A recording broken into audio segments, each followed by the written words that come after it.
మురళి గారు, ఇక్కడ మనం గతంలో చూసుకున్నా కూడా కర్ణాటక ఒక్కటే కాదు, మనం ఎక్కడ చూసుకున్నా కూడా డిఎన్ఏలోనే ఉందా ఆ యాంటీ హిందూ అజెండా అనేటువంటి మనకి ఒకటి కాదు రెండు కాదు. ఇప్పుడు శివరామ్ గారు కొన్ని ఉదాహరణలు చెప్పారు, మనం కూడా గతంలో చర్చా కార్యక్రమంలో మాట్లాడుకున్నాం. రీసెంట్గా జరిగింది మీకు తెలిసే ఉంటుంది, ఆ శిలని ఏదైతే రాముడి విగ్రహ కోసం ఇచ్చారో అతని పైన 70,000 80,000 జరిమానా విధించడం జరిగింది. కరసేవకుల మీద ఇంకా ప్రారంభానికి ముందు మనం చర్చించుకున్నాం కేసులు ఎప్పుడో 20-30 సంవత్సరాల కిందట కేసులు మళ్ళీ రీఓపెన్ చేయడం. ఇవన్నీ అంటే హిందువులకి ఆగ్రహం వస్తుంది, కోపం వస్తున్నటువంటి భయం ఏ మూలన లేదా కేవలం ఆ 20% 25% ఒక వర్గాన్ని మాత్రమే సంతృప్తిపరచడానికి ఇంత చేయాలా? ఎందుకు?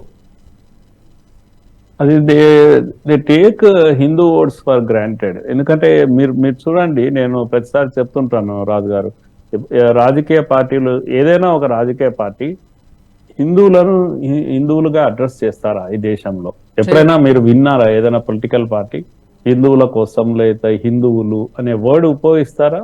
ముస్లిం సోదరుల కోసం, మైనారిటీ సోదరుల కోసం, క్రిస్టియన్ సోదరుల కోసం ఇలాంటి పదాలు వాటి నోటి నుంచి వింటారు, కానీ హిందువులను అలా హిందువులుగా అడ్రస్ చేసేది ఎప్పుడైనా వింటామే ఈ దేశంలో? నో. హిందువులను ఏమంటారంటే బీసీలు, ఎస్సీలు, ఎస్టీలుగా పిలుస్తారు, అలా డివైడ్ చేస్తారు. కనుక రాజకీయ భాషనే ఆ విధంగా ఉంది, ఈ భాషలో విభజన ఉంది. అందుకని హిందూ అంటే ఒక భయం లేని ఒక వాతావరణం ఈ దేశంలో ఉంది. కనుక హిందువును కించపరచడం, హిందూ మనోభావాలను కించపరిస్తే ముస్లిం ఆనందపడతారు.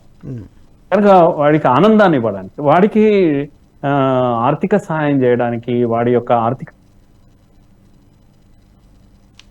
ఉన్నతి కోసం కానీ, వాడి చదువు కోసం కానీ వీటిని చేయలేని ఈ పార్టీలు, వాళ్ళకి ఏ రకమైన అభివృద్ధిని అందించలేని ఈ ప్రభుత్వాలన్నీ కూడా ఇప్పుడు 70 ఏళ్ల తర్వాత ఏమంటాయంటే స్వాతంత్రం యొక్క ఫలాలు మొదటగా చెందాల్సింది ముస్లింలకు అని ఒక దేశ ప్రధానమంత్రి మాట్లాడతారు. దీంతో వాళ్ళ మైండ్ సెట్ అనేది మీకు అర్థం కావాలి రాజు గారు. వాళ్ళ మైండ్ సెట్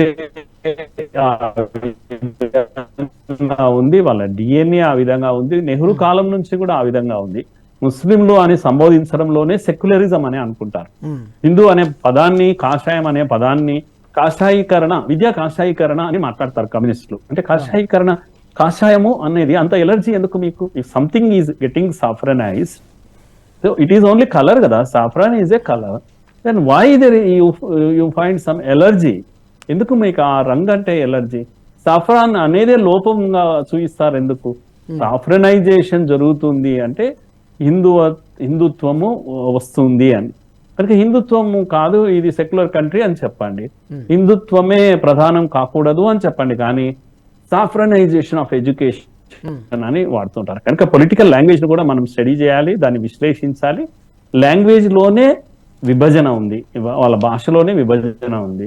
రాజుగారు, నేను కర్ణాటక విషయంలో మళ్ళా గుర్తు చేస్తాను మీకు, ఇప్పుడు కాదు 20 years బ్యాక్ మీరు వెనక్కి వెళితే అక్కడ కాంగ్రెస్ ఉండేది, అప్పుడు చెన్నమ్మ మైదానం ఉండేది అక్కడ. ఆమె హిస్టరీ చాలా గొప్పది. అండ్ ఈస్ట్ ఇండియా కంపెనీకి వ్యతిరేకంగా పోరాడినటువంటి ఒక మహిళ. ఆ గ్రౌండ్ పేరే చెన్నమ్మ, కిత్తూరు చెన్నమ్మ మైదానము దాని పేరు. అయితే తర్వాత కాంగ్రెస్ అక్కడ ఈద్గా ఒక గోడ కట్టుకొని వాళ్ళ పండుగప్పుడు అదేమంటాం, వాళ్ళ యొక్క నమాజ్ చేసుకోవడానికి ఆ గ్రౌండ్ ఇచ్చింది అంతే. అంటే ఆ పండుగ రోజు మాత్రమే అక్కడ జమ అవుతారు. అక్కడ ఒక చిన్న గోడ కట్టారు, ఒక ఎండులో ఆ గోడ ముందల వీళ్ళు నమాజ్ చేసుకుంటారు. దానికి ఎవరు అభ్యంతరం వ్యక్తం చేయలేదు. కానీ అదే గ్రౌండ్ లో ఇంకా వేరే ఏ యాక్టివిటీస్ జరగకూడదు అనే వరకు వచ్చేసారు అక్కడ ముస్లిమ్స్. సో ఒక్కసారి ఏదో గణపతి పర్మిషన్ కొరకు పర్మిషన్ తీసుకొని పెట్టాక అల్లరి చేశారు. దాన్ని ఈద్గా మైదానం అని పిలవడాన్ని ప్రొటెస్ట్ చేశారు గ్రామంలో, ఊర్లో వాళ్ళందరూ కూడా. తర్వాత కిత్తూరు చెన్నమ్మ మైదానంగానే పేరు పెట్టారు, పట్టుబట్టి ఆ పేరు సాధించారు. అప్పటి నుంచి ఈద్గా మైదానం అని తొలగించారు, నేషనల్ ఫ్లాగ్ ఎగిరేయడం మొదలు పెట్టారు. మీకు తెలిసేమో, అసలు ఉమాభారతి గారు మధ్యప్రదేశ్ ముఖ్యమంత్రిగా ఉండేది, ఆమె లీడ్ చేసింది ఆ మూమెంట్. ఆ ఫ్లాగ్, నేషనల్ ఫ్లాగ్, దాన్ని ప్రభుత్వం అడ్డుకున్నది. నేషనల్ ఫ్లాగ్ ఎగరేయనీయలేదు ఆ రోజు. ఈ రోజు నేషనల్ ఫ్లాగ్ గురించి మాట్లాడుతున్నారు వీళ్ళు. నేషనల్ ఫ్లాగ్ అవమానం జరుగుతుంది అని చెప్పేసి మాట్లాడుతున్నారు. అక్కడ నేషనల్ ఫ్లాగ్ లేదు ఆ పోల్కు. ఇంత దుర్మార్గం ఉంటుంది, ఎంత దుర్మార్గం ఉంటుంది కాంగ్రెస్ యొక్క యాటిట్యూడ్. ఈ వీడియో మీకు నచ్చినట్టయితే లైక్ చేయండి, 10 మందికి షేర్ చేయండి. అలాగే కామెంట్ల రూపంలో మీ అభిప్రాయాలను మాతో పంచుకోండి. Nationalist hub group of channels ను సబ్స్క్రైబ్ చేసుకుని తెలుగునాట జాతీయవాద జర్నలిజాన్ని ప్రోత్సహించండి. ఈ వీడియో కింద ఉన్న బెల్ ఐకాన్ పై క్లిక్ చేయడం మర్చిపోవద్దు.